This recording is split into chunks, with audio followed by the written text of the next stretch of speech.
भाई आज था हमारा इस सीज़न का आखिरी होम मैच मॉन्जुइक में और बार्सिलोना हार चुकी है 2-3 से। तो कहीं ना कहीं डिसअपॉइंटमेंट नहीं है मुझे, क्योंकि भाई we are champions of La Liga. हमने फर्स्ट हाफ बहुत ज़्यादा अच्छा फिनिश किया था। फरमीन का वो गोल आया था, कहीं ना कहीं बहुत अच्छी वॉली उसने मारी थी और फर्स्ट हाफ में हमने 2-0 की लीड ली थी। लेकिन उसके बाद पेड्री को रेस्ट दिया जाता है, मच नीडेड रेस्ट। भाई उनको कंटिन्यूस खिलाया जा रहा है, जैसा कि हमको लग रहा था कि आज हंसी फ्लिक कहीं ना कहीं बहुत ज़्यादा हैवी रोटेशन करेंगे, पर ज़्यादा रोटेशन हमें देखने को नहीं मिला है, क्योंकि कहीं ना कहीं टीम लगभग वही थी। सिर्फ दो चेंज जो खासकर मुझे देखने को मिले, पहला था फ्रेंकी को आज रेस्ट दिया गया था फर्स्ट हाफ में, और दूसरा बाल्डे को रेस्ट दिया गया था फर्स्ट हाफ में। बाकी कहीं ना कहीं टीम पूरी तरीके से सेम थी। हाँ, डैनी ओल्मो को भी रेस्ट दिया गया था, उनके बदले फरमीन स्टार्ट कर रहे थे। पर तीन चेंज के अलावा भाई 8 प्लेयर रेगुलर स्टार्टिंग लाइनअप वाले थे, और जिन्होंने स्टार्ट किया उम्मीद नहीं थी, पर ठीक है, हंसी फ्लिक जो सोचते हैं वो सोचते हैं। प्रेस कॉन्फ्रेंस में भी उन्होंने क्लियर कर दिया था कि भाई जिस तरह से मैंने लालिगा को स्टार्ट किया था, मैं लालिगा को उसी तरह ख़त्म करने वाला हूँ। रिजल्ट से वो खुश नहीं होंगे, पर at the end of the day we are champions. हाँ, मैं भी नहीं चाहता था कि हम हारे अपने घर पे। कहीं ना कहीं ये फर्स्ट डोमेस्टिक लॉस्ट है इस सीज़न, क्योंकि इससे पहले हम सिर्फ यूसीएल में ही हारे हैं 2 गेम। एक डोर्टमंड के अगेंस्ट वो सेकंड लेग, और दूसरा इंटर के अगेंस्ट वो सेकंड लेग। तो दो ही लेग, और ये तीसरी डिफीट है इस साल की। और कहीं ना कहीं डोमेस्टिक में पहली हार है हमारी, और वो भी हमारे घर में आई। पर कहीं ना कहीं समझ में आता है, प्लेयर्स और फैंस आज बहुत ज़्यादा प्लेयर्स एग्जॉस्टेड दिख रहे थे, जो है हैवी सीजन हमारा रहा है। कहीं ना कहीं वो शार्पनेस प्लेयर में कमी दिख रही थी। मैच के बारे में बात करूंगा, उसके बाद बात करेंगे भाई चैंपियंस सेलिब्रेशन की। जो सेलिब्रेशन हमने आज देखा मॉन्जुइक में, बहुत ज़्यादा अमेजिंग था। अगर आपने नहीं देखा तो इस वीडियो को देख लो, और कहीं ना कहीं आप बारसा के यूट्यूब चैनल पे जाके उनका लाइव स्ट्रीम देख सकते हो, और लेटेस्ट वाला उसमें उन चैंपियन सेलिब्रेशन हमें देखने को मिला, किस तरह से हमने अपना डोमेस्टिक ट्रेबल सेलिब्रेट किया। कहीं ना कहीं बहुत ज़्यादा अमेजिंग सीजन रहा हंसी फ्लिक के अंडर। सबसे पहले बात करते हैं मैच की। तो भाई देखो, बार्सिलोना नीड एंड रिप्लेसमेंट। भाई विरेल ने आज कुछ नहीं किया, बस 3 शॉट ऑन टारगेट लिए, तीनों गोल। भाई टेस्टेगन से कहीं ना कहीं अगर बार्सिलोना सीरियस है, मैं बताना चाहूँ, अगर बार्सिलोना सीरियस है, हमें टेस्टेगन से मूव ऑन करना होगा भाई। क्योंकि एक सीजन खराब जाता है एक आदमी का, समझ में आता है, 2 सीजन खराब जाता है, समझ में आता है। भाई पिछले 3-4 सीजन उनका खराब ही जा रहा है। कहीं ना कहीं मेरे को लगता है कि जो बायर्न म्यूनिख की लॉस थी 8-2 वाली, उसके बाद से टेस्टेगन कभी सेम नहीं रहे। उसके बाद उनको दो दो बार इंजरी हुई, तगड़ी इंजरी हुई। उसके बाद वो कभी पहले जैसे हमारे पास आए नहीं। जो टेस्टेगन को हम जानते थे 2015 वाले टेस्टेगन, 17-18 वाले टेस्टेगन, वो टेस्टेगन वो रहे ही नहीं है।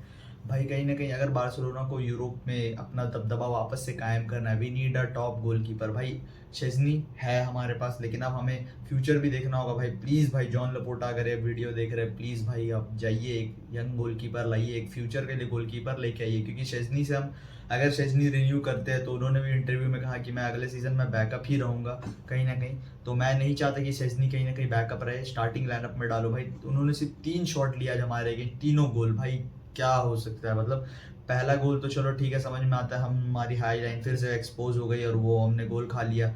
दूसरा गोल नहीं बनता था। तीसरा गोल हेक्टर फोर्ड की गलती, भाई क्लियर कट गलती दिख रही थी। दूसरे गोल में भी एरिक गार्सिया वहाँ थोड़ा अच्छा कर सकते थे, पर ठीक है चलो, मान सकते, कोई दिक्कत नहीं। हेक्टर फोर्ड ने काफ़ी ज़्यादा कैजुअली लिया और तीसरा गोल हमें पड़ गया।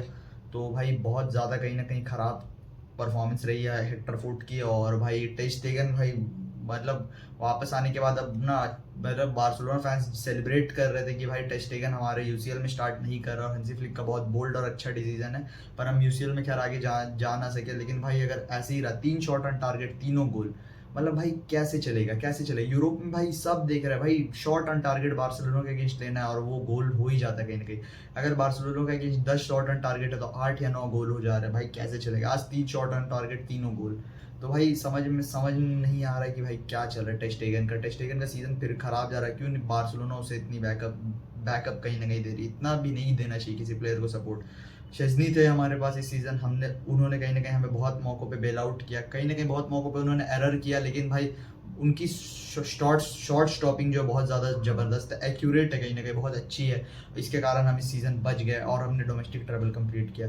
मैच के बारे में बात करना उतना कुछ खास है नहीं भाई, बस एक चीज़ कहना चाहूँगा, lamin Yamal is the best player in the world. भाई वो आयन रॉबिन की याद दिलाता है उनका लेफ्ट फुट भाई, जो कट करके वो गोल मारते भाई, मतलब अपने लेफ्ट फुट से। भाई ऐसा हमने सिर्फ रॉबिन को करते हुए देखा था, उसके बाद लमीन यमाल को हमें करते हुए देख रहे हैं। भाई आउटसाइड द बॉक्स से गोल वो ऐसे मारते हैं कर्ल करा के, भाई मजा आ जाता है, मतलब वो फुटबॉल से प्यार करा देते हैं भाई। उनके खिलाफ सही मतलब ना, वो जब हमारी टीम में खेलते तो हमें बहुत ज़्यादा एडवांटेज रहता है, क्योंकि भाई हम खेलते हैं भाई उसके बाद लमीन यमाल प्लस 10 प्लेयर और उनके 9 प्लेयर, क्योंकि भाई 2 प्लेयर 3 प्लेयर तो लमीन यमाल को रोकने में लग जाता है, और हम स्पेस उसके कारण बहुत मिलता है, हमें बहुत मिलता है। तो भाई लमीन यमाल कहीं ना कहीं भाई, we are blessed to have a player like him, we are blessed that we have academy like La Masia, जो कभी बार्सिलोना को गिरने नहीं देती। जब बार्सिलोना का खराब टाइम आया, इससे पहले जब बार्सिलोना का खराब टाइम आया था भाई, उस टाइम जब पेप गार्डियोला ने टेक ओवर किया था, उस टाइम भी ला मासिया ने हमें बेल आउट किया। हर सीजन ला मासिया कहीं ना कहीं प्रोड्यूस करती रहती है टैलेंट। पिछले कुछ साल जो हम ला मासिया से दूर रहे थे, बार्टोमेओ के अंदर जब हम सुपरस्टार साइनिंग्स करते थे, वो क्लियरली दिखाता था कि this is not a play Barcelona want. Barcelona कभी सुपरस्टार साइनिंग्स के लिए जाती ही नहीं है, हम सुपरस्टार्स बनाते हैं अपने लामासिया में। और अब वो भाई इस सीजन कहीं ना कहीं लामासिया ने प्रूव कर दिया, जब से शावी आया उन्होंने रिवाइव किया भाई कहीं ना कहीं। तो भाई मेरा मानना है कि भाई लामासिया पे डिपेंडेंसी बार्सिलोना की बहुत अच्छी है, पर एक दो साइनिंग्स इधर उधर, बस this team is ready for competing in Europe. और कंप्यूटिंग से बात करूँ तो भाई सबसे पहले तो जो कई सारे रूमर्स आ रहे हैं कि ट्रांसफर से रिलेटेड वगैरह वगैरह, क्योंकि मैच के बारे में इससे ज़्यादा बात नहीं करूँगा, क्योंकि लीग डन एंड डस्टेड है। We are champions of Spain, we are champions of La Liga. तो मैच के बारे में बात करने का कोई तुर्क बनता है नहीं, क्योंकि हम जानते हैं कि इस मैच को उतना ज़्यादा सीरियसली प्लेयर्स भी नहीं लेते, और वो परफॉर्मेंस लेवल में भी दिख रहा था अंतर, क्योंकि उतना ज़्यादा कोई प्रेस कर नहीं रहा था, जानते सब डन एंड डस्टेड है। हाँ, पर बिलबाओ के अगेंस्ट हमें अपना सीजन बहुत अच्छे नोट में ख़त्म करना होगा, कहीं ना कहीं हंसी फ्लिक भी करना चाहेंगे, तो वो बिलबाओ के मैच के अगेंस्ट क्या होता है वो हम देखेंगे। लेकिन अब बात करते हैं भाई, आज हमारा होम में आखिरी गेम था इस सीज़न, और चैंपियंस एज ए चैंपियंस हमने सेलिब्रेट किया।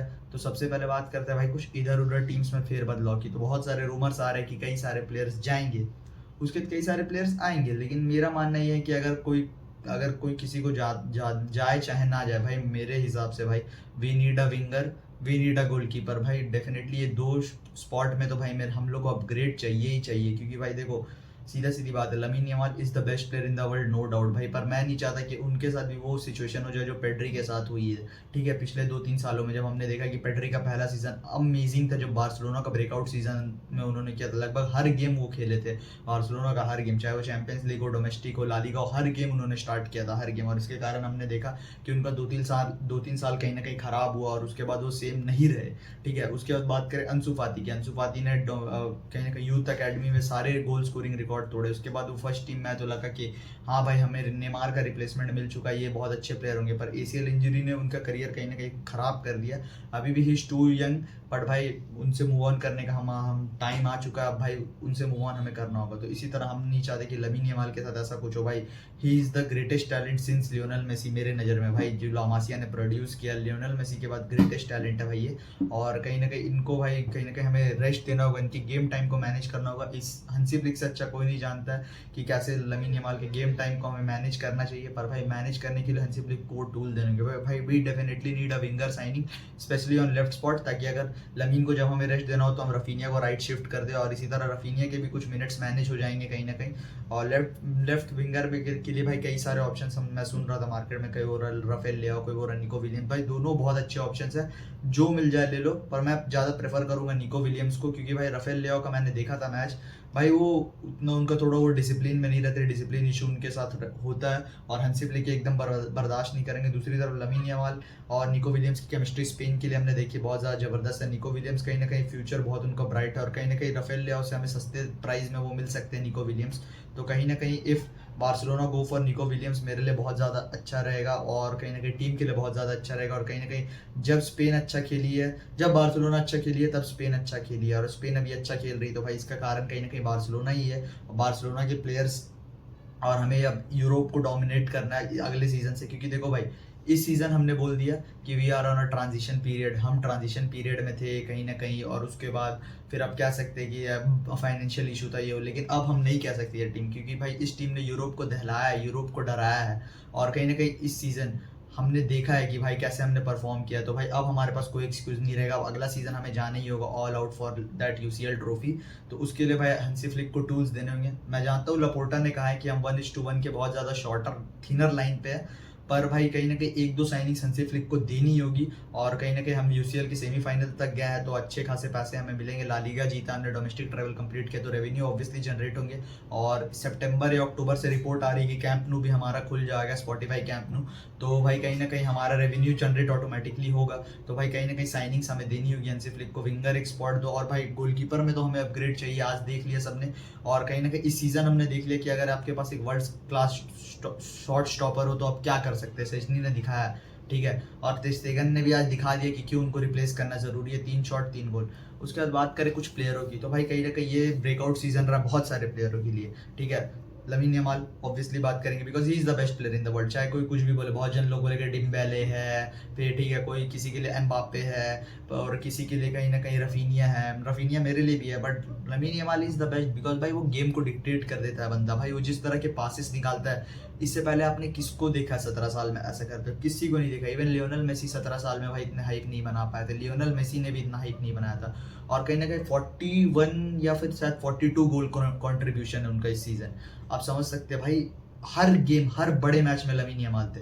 आप पहला एल क्लासिको देख लो उसमें उन्होंने स्कोर किया, ठीक है। दूसरा एल क्लासिको देख लो उसमें उन्होंने स्कोर किया, ठीक है। फिर तीसरा एल क्लासिको में उसने 2 असिस्ट डाले, इस वाले चौथा एल क्लासिको में उसने गोल मारा। अभी भाई उनका स्कोरिंग स्ट्रीक कंटिन्यू है। इंटर के खिलाफ भाई उन्होंने कम बैक करवा, वो गोल जो याद दिलाता है भाई बास्टोनी के को पैसे काटते हुए जो उन्होंने मारा था, कम बैक उन्होंने स्टार्ट करा था।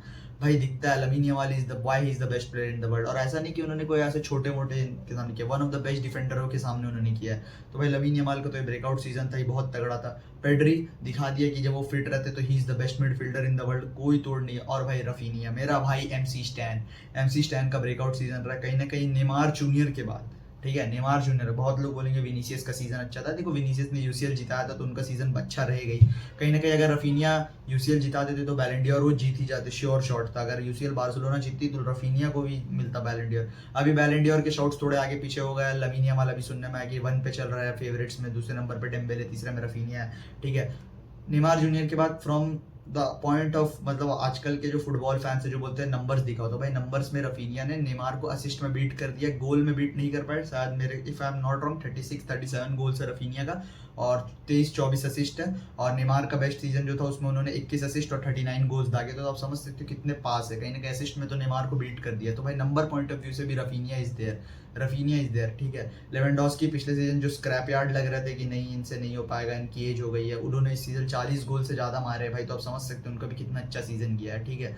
फर्मीन लोपेज ऑफ द बेंच बहुत अच्छा परफॉर्मेंस भाई, मतलब डैनी ओल्मो को ऑलमोस्ट बैकअप है, जो कि डैनी ओल्मो के लेवल का अच्छा खेलता है। डैनी ओल्मो इंजरी बहुत सारी हुई है, लेकिन सीजन कहीं ना कहीं बहुत अच्छा किया है। गावी का सीजन उतना खास नहीं रहा, लेकिन नेक्स्ट सीजन क्योंकि इंजरी से इस सीजन वापसी कर रहे थे तो अगले सीजन हमें देखने को मिलेगा गावी के regular starting lineup. Frenkie de Jong भाई one of the best season he has in Barcelona jersey, भाई बेस्ट सीजन मेरे लिए तो बार्सिलोना की जर्सी में, मैं जब से उनको देख रहा हूँ भाई क्या इंप्रूवमेंट आई है उस बंदे में। कहीं ना कहीं वन ऑफ द फैन के नजरिए से देखा जाए तो कहीं ना कहीं दिस प्लेयर को फैन चाहते थे कि वो क्लब छोड़ के चल जाए, इसको बेच दो मैन यूनाइटेड को, आप फैन फेवरेट हो गए, कहीं ना कहीं ये फैन चाहते रखना, ठीक है। इनिगो मार्टिनेज, पाओ कुबार्सी, क्या राइज हुआ भाई, best centre back duo in Spain, best centre back duo in, one of the best centre back duo in भाई यूरोप, भाई मजा आ गया इनको देख के। कहीं ना कहीं अंडररेटेड से लेके वन ऑफ द बेस्ट तक का सफर इन्होंने तय किया है। Alejandro Balde one of the best left back in the world भाई, जो पिछले सीजन इनसे कंप्लेन रहती थी कि इनका क्रॉसेस अच्छे नहीं है, पासिंग अच्छी नहीं है, तो भाई कहीं ना कहीं उसको भी इन्होंने खत्म कर दिया, क्रॉस डाले सीजन, नंबर्स प्रोड्यूस किया। कुंडे वह best right back in the world भाई, best right back in the world, defensive output से, अटैकिंग आउटपुट से, हर आउटपुट से भाई best right back in the world है, ठीक है। सेजनी रिटायरमेंट से बाहर आके इतना अच्छा खेला उन्होंने, कहीं ना कहीं मजा आ गया उनको भी परफॉर्मेंस देख के। ऑफ द बेंच हमारे पास पाब्लो टोरे थे, जिनका स्टार्ट में सीजन बहुत अच्छा रहा, जब बहुत सारे प्लेयर इंजर्ड थे, इवन पेड्री स्टार्टिंग में इंजर्ड थे, उन्होंने कंट्रीब्यूट किया, बहुत अच्छा कंट्रीब्यूट किया। बेंच से हमारे पास फर्मीन आते हैं भाई, बहुत अच्छे ऑप्शन है वो, ठीक है। और कई सारे प्लेयर बेंच से आते हैं, आंड्रेस क्रिस्टियन आए, उसके बाद उनकी इंजरी थी, पूरा सीजन तो लगभग बाहर ही थे, जब आए उन्होंने अच्छा परफॉर्म किया। अराउहो का सीजन उतना अच्छा नहीं रहा, लेकिन हम उम्मीद कर सकते हैं अगर इफ बार्सिलोना उनको नहीं बेचती है तो कहीं ना कहीं उनका नेक्स्ट सीजन बहुत अच्छा हो। और भाई देखो सबसे इंपॉर्टेंट बात इस वीडियो बनाने की मेरे मकसद यही है कि भाई देखो इस सीजन जो हुआ क्योंकि बहुत सारी टीम अपने बेस्ट पे नहीं थे, इवन रियल मैड्रिड भी अपने बेस्ट पे नहीं थी। हाँ गैलेक्टिको साइनिंग की उन्होंने, पर उनका डिफेंस बहुत ज़्यादा खराब था, इंजरी प्रॉब्लम उन्हें बहुत थी। Next season they are also gonna be on a top, तो भाई बहुत अच्छी कॉम्पिटिशन नेक टू नेक जाने वाले बार्सिलोना और रियल मैड्रिड, ला लीगा और यूसीएल के लिए। मैनचेस्टर सिटी भाई इतनी साइनिंग्स हुई इस सीजन, समर करने वाले कितने सारे प्लेयर्स ऑलरेडी लिंक हो चुके हैं, तो भाई जो गलती उन्होंने इस सीजन दोहराई वो अब नहीं दोहराएंगे, वो ऑब्वियस सा बात है। कहीं ना कहीं जो उनका रेवोल्यूशन आने वाला है बहुत जल्दी, वो हमें क्लब वर्ल्ड कप से ही देखने को मिल सकता है। लिवरपूल भाई अब उनके पास वो भी एकदम कहीं ना कहीं हेड टू हेड जाने को देखेंगे, रिप्लेसमेंट ट्रेंड का उन्होंने साइन कर लिया, तो कहीं ना कहीं अब हर इस सीजन जो अब नया सीजन आने वाला है 2025-26 वाला, उसमें भाई बार्सिलोना के पास कोई एक्सक्यूज नहीं होगा, और यूरोप भी कहीं ना कहीं बहुत तगड़ा कंपटीशन देने वाला है। इस सीजन 2-4 टीम जो टॉप टीयर की टीम्स है कहीं ना कहीं उनका डाउनफॉल था, तो कहीं ना कहीं उतने टीम्स नहीं दिख रहे थे, लेकिन अब वो नहीं हो सकता है। अब वो भाई सारे टीम्स बैक लेके आएगी भाई, कहीं ना कहीं अपना वापस वो डोमिनेशन जारी रखेगी। इस बीच बार्सिलोना को अपनी अथॉरिटी जमानी होगी। हांसी फ्लिक को जो भाई टूल्स चाहिए जॉन लपोर्टा भाई दो, ताकि मज़ा आए फुटबॉल देखने में बार्सिलोना, ताकि और इसी तरह फेयरलेस अंदाज से खेले। और भाई जाने से पहले मैं यही बोलना चाहूँगा कि भाई चैंपियंस है, हम लोगों ने डोमेस्टिक ट्रेवल कंप्लीट किया, बहुत अच्छा सीज़न किया हमारा, प्राउड करो इस टीम पे, बहुत अच्छी यादें हैं इस सीज़न से। भाई मैड्रिड को हमने 4 बार हराया, दूसरी बार इतिहास में, तो भाई प्राउड करना चाहिए इस टीम पे, ठीक है, क्योंकि भाई हमने किया है, हम जानते हैं कि हमने कैसी कैसी रातें देखी है। तो इसी के साथ मैं वीडियो यहीं ख़त्म करता हूँ। अगर आपको वीडियो पसंद आया तो भाई चैनल को लाइक शेयर सब्सक्राइब करें, कमेंट करें कि बार्सिलोना को कौन सी साइनिंग्स के लिए जाना चाहिए, ठीक है, विंगर के लिए जाना चाहिए, डिफेंडर के लिए जाना चाहिए, मिडफील्डर के लिए जाना चाहिए, गोलकीपर के लिए, अपनी राय हमें कमेंट में बताएं। और क्या रियल मैड्रिड ने इतनी सारी साइनिंग की तो आपको लग रहा है कि वो हेड टू हेड बार्सिलोना के साथ जाने के लिए तैयार है? Do let me know on the comment section आपकी राय। तब तक मैं आपसे मिलता हूँ अगले वीडियो में। Till then Visca Barca.